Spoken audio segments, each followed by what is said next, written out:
A few years ago, after noticing anomalous objects repeatedly crossing the sky from the rear garden of his home, Anthony decided to purchase a camcorder in order to film them.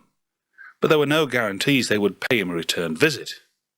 But return they did, on countless occasions, and each time Anthony had his camcorder to hand to record the events, often in the company of others. With each passing month, the objects would take on different forms, linger for several minutes at a time, or appear en masse. And with each passing year, Anthony's library of UFO videotapes would grow. The seconds became minutes, the minutes became hours, the hours climbed into the dozens, and then surpassed the 100 mark. Little did he know it at the time, but when Anthony Woods first set out to videotape the UFO activity above his home, he would eventually go on to record more UFO footage than any other individual on the planet. Moreover, the bulk of Anthony's footage was shot during the daytime, and, as opposed to distant and blurry images, here were many clearly defined objects whose shape and passage through the skies would come to baffle even the experts. My first sighting to do the UFO phenomena started when I was a young boy, aged 8, back in 1972. Happened on a bright, clear morning, November morning, few puffy clouds about. Me and some friends were playing out in the street when all of a sudden my attention was turned towards the sky. I looked up, saw this round silver metallic object with portholes around the middle. I looked round to see where my friends had gone for a second, looked back again, and the object had gone.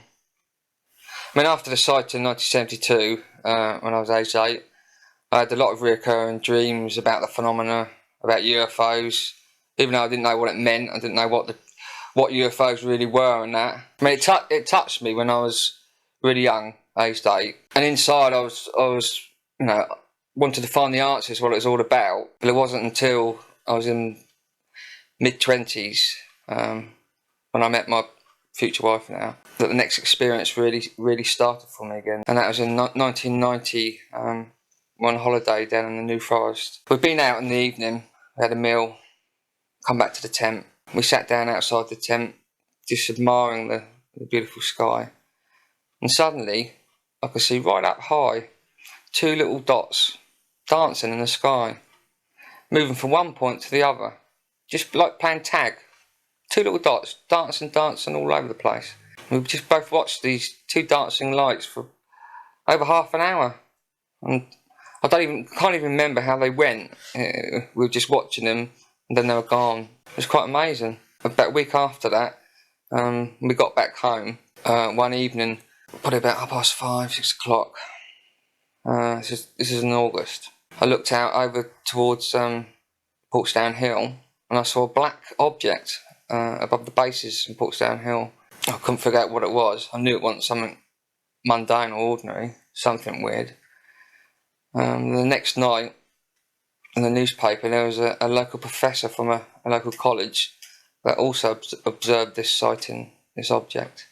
And there was an article about it. I think my next experience to do with UFOs happened in 1996. It was in May 1996, probably about 10:30, 11:15, at my parents' home. Opened the back door to the garden to let the dog out. Noticed the dog hesitated going out, cowered back from the door, so I quickly looked out to see why she wouldn't go out, and directly to the left of me, over the rooftops, an object came gliding over. Massive, easily 30, 40 feet, silent, 50 feet above the rooftop. I was shocked, couldn't believe what it was. I just watched it as it glided gracefully and quietly over the rooftops, heading up towards Portsdown Hill. As it got into the distance, it became just a small ball of light. It was really shocking. It really shook me up seeing this. The next night, after that, I talked to my family about it. I told my wife. I said it's just amazing. And the next night, probably about 9 o'clock again, opened the door up, and there was a bright light really high up in the sky, but it was massive. This light was massive, dead still, I watched it for about 20 seconds and it was just dead still. Then all of a sudden this light started to move very slowly. I just watched it and I cowered in the door a bit because it's quite a big light, and eventually it just seemed to move off. I just watched it go into the distance. The sheer volume and regular appearance of anomalous objects above Anthony's home compelled him to act. It wasn't long before Anthony would press the record button for the first time, and, in the days, weeks and months that followed, he would go on to record what is arguably the greatest daylight footage of UFOs that the world has ever seen.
Just sitting up there. That's just sitting there. Can you still see it? Yeah, that's just sitting there.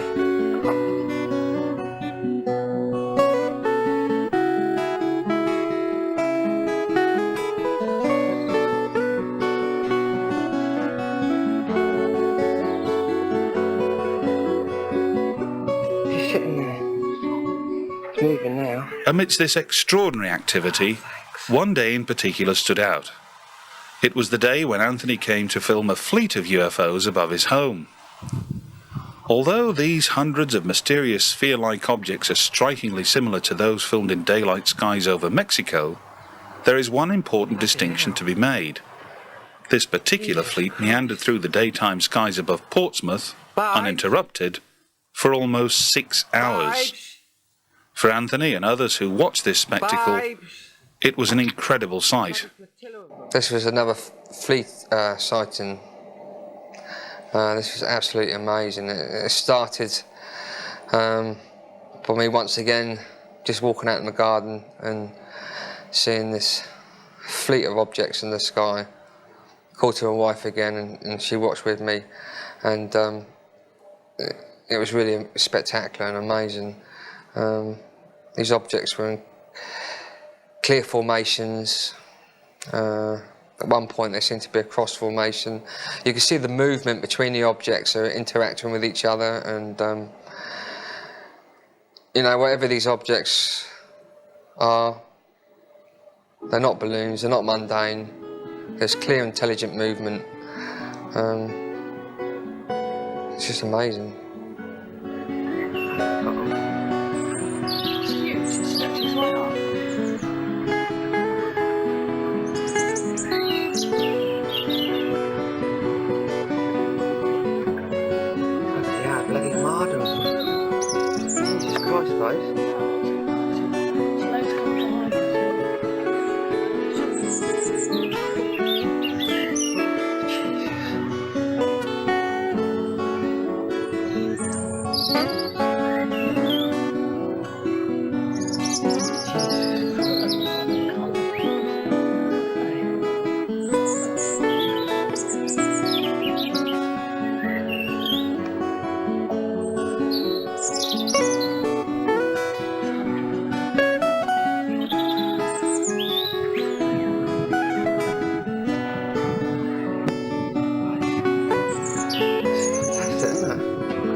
During one afternoon spent in the rear garden of Anthony's home, our camera crew filmed a variety of aircraft at different altitudes.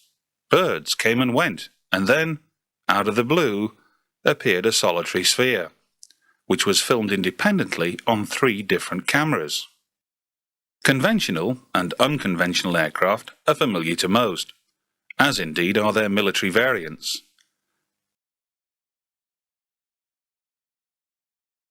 Gary is one of the few people to have met Anthony Woods during a visit to the offices of UFO magazine in Leeds. As an experienced police officer, Gary is a good judge of character, so what did he make of Anthony Woods? Having now spent a good 12 months cataloguing and examining the Anthony Woods material, I'm entirely satisfied from my own professional experience that this is not a hoax in any way. I know for a fact that the masters have all been examined at great detail and that they are intact and there is no suspicion of misuse. Having examined all the footage that he has produced, I believe that this is the most stunning material ever recorded on film.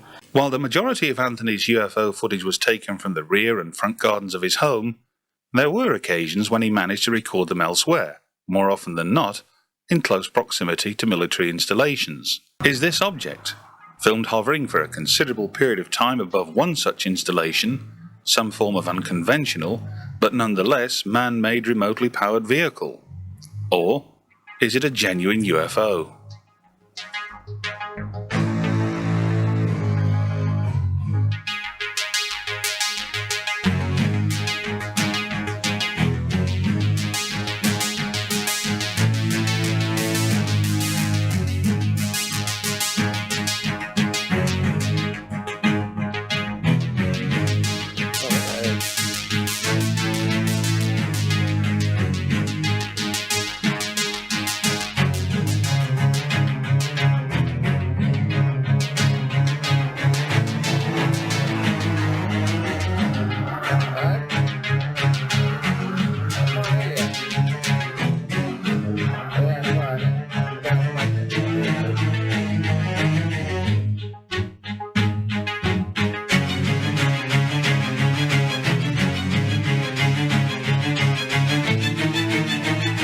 Take a look at this sequence. At first sight, the object appears to be nothing more than debris caught up in a gust of wind. But watch. Is this really debris? Or is it something else?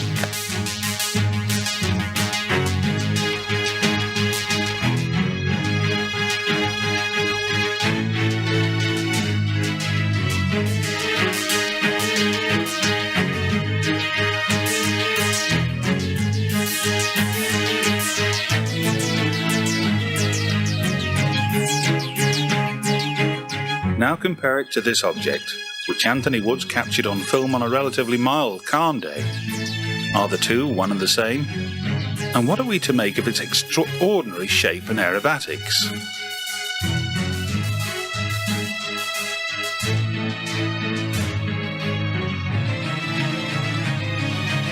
When Tim Farrell came to examine this particular sequence, it certainly intrigued him.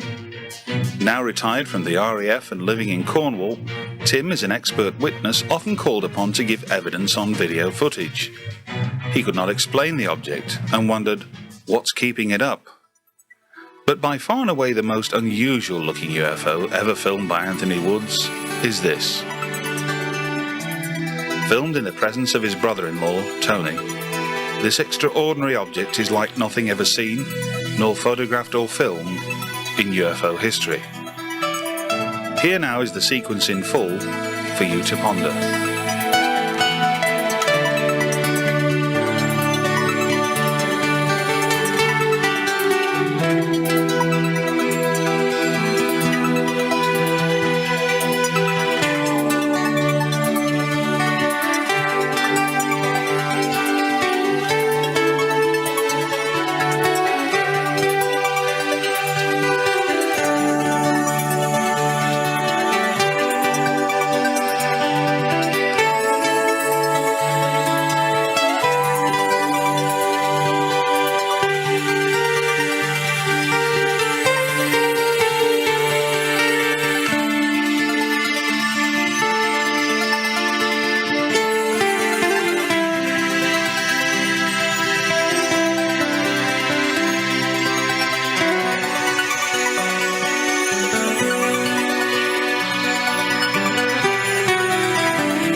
wanted to know what was going through the minds of both Anthony and his brother-in-law Tony as they observed this extraordinary object.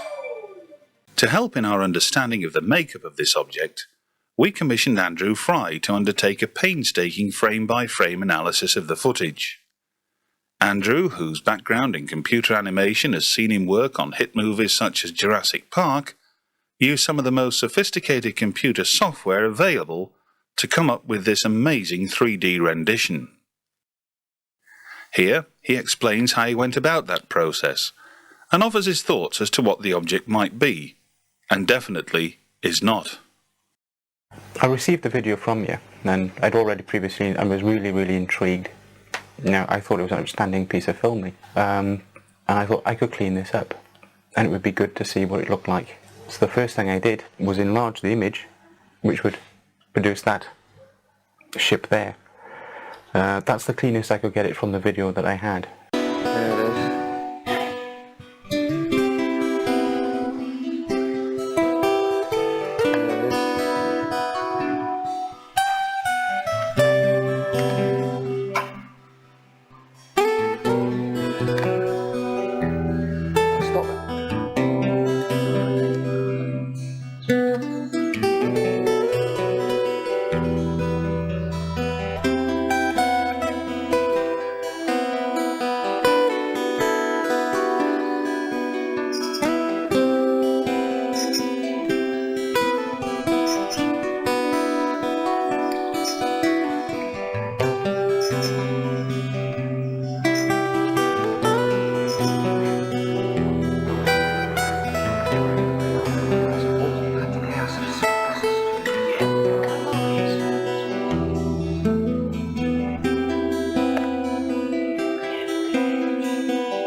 I'm flying up towards it. Gone past it.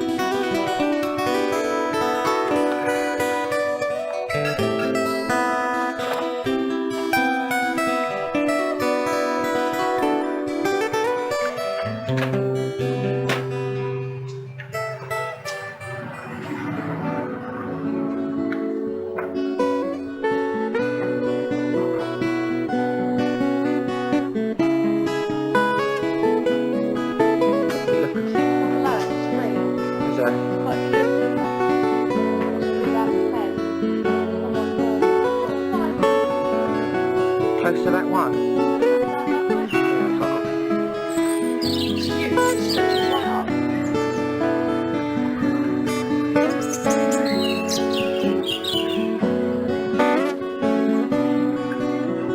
Yeah, bloody marvellous.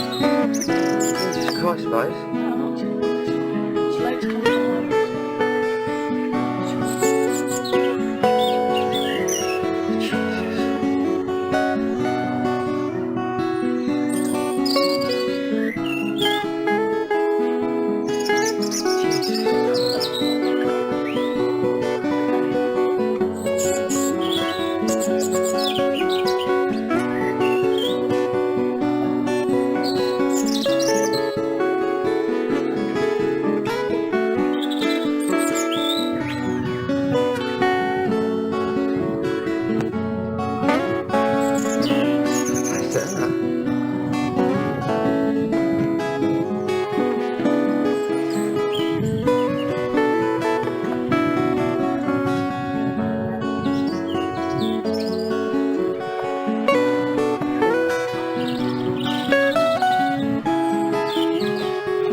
See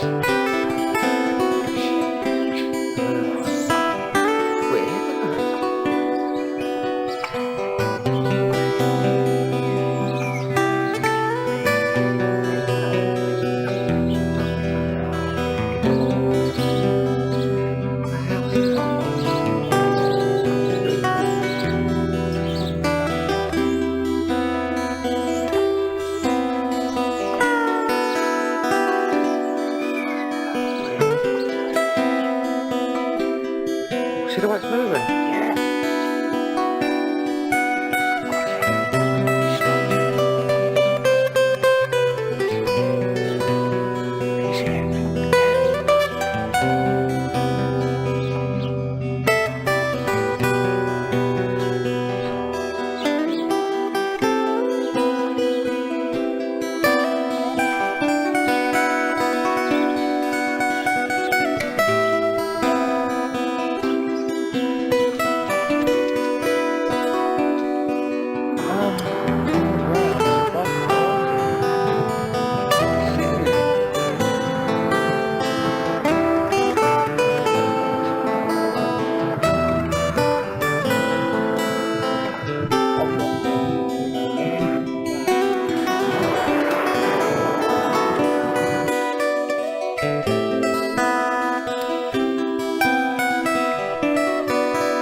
Great job, mate. Yeah, I see. It's slightly smaller. Bloody hell. Why not Jesus.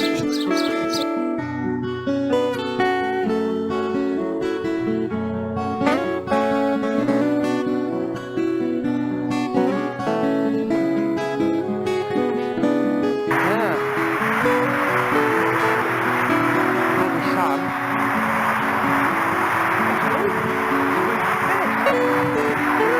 Great job, Reece.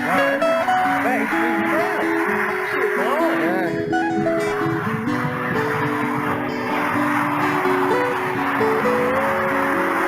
Two of them.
Don't know what this means or where it's going. All I know it has happened, and I've had the experiences since I was a child. I've been lucky enough to film all these sightings. I don't know what it is, but it's something real. It's something unexplainable. It's not mundane in nature. I'm just looking for answers like everyone else. It's been positive for me. I deeply feel there is something significant behind it all, but what, I don't know. But it's a journey, and I just want to carry on until I find out the truth. This is definitely real. It's been a year now since we started work with Anthony on this particular project. And no doubt people like myself are going to be quite intrigued, and I'd like to think almost amazed by some of the footage that Anthony has managed to record. We've tested the footage ourselves. We've been to experts who are far more qualified than us to pass credible, positive remarks on certain sequences of this footage. I've been in this game for quite a long time now, and I've seen mistaken identity footage many, many times.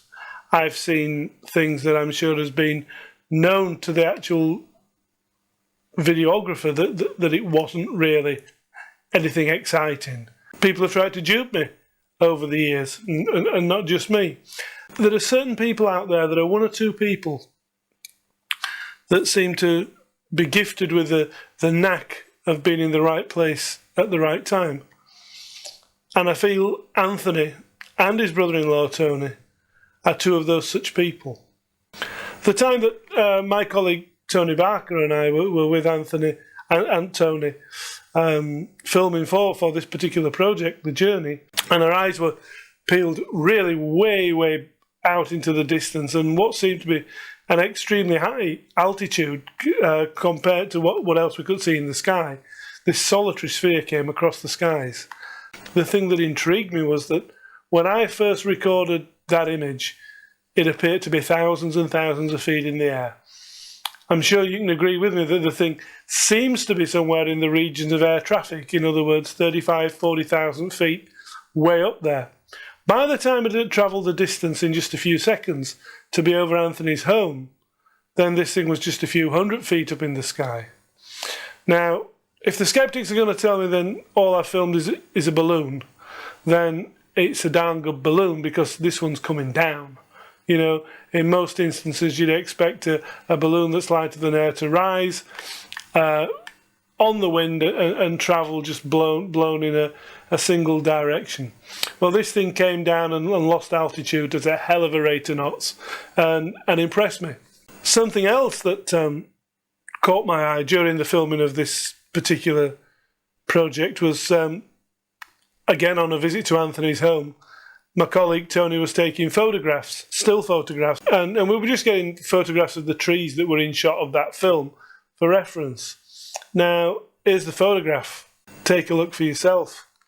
Could it be something mundane? I don't know. But the shape of the object is concurrent with the sort of things that Anthony and Tony have seen and been filming for several years now.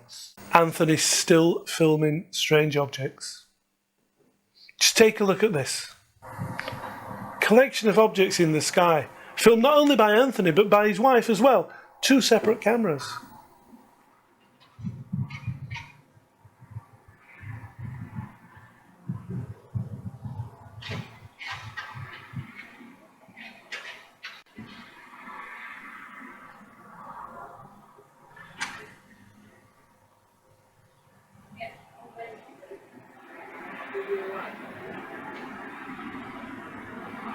Not pointing it in the sun, am I?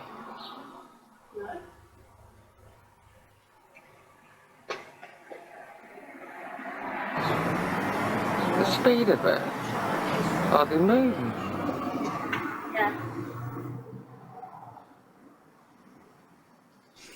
We feel that this needs further investigation. Hey, we reached another milestone today. 1,000 views in 2 days. I mean, I couldn't believe it at first. Here's how things usually look like. But there's still a long way to go. We must not be complacent. Please help me in my efforts to get this information out. Share this with anyone who might lend an ear, and leave a subscription if you haven't. For a goal this big named Total Disclosure, all we need to do is to actively show interest. So press all the buttons on all the channels about this topic so we finally get to say hi to our cosmic neighbors. By pure chance, I had the luck to see something incredible myself, so I know it's true. If we could just open this Pandora's box once and make the government look, you could literally see a UFO on live TV today yourself. I appreciate any help. See you next time. Bye.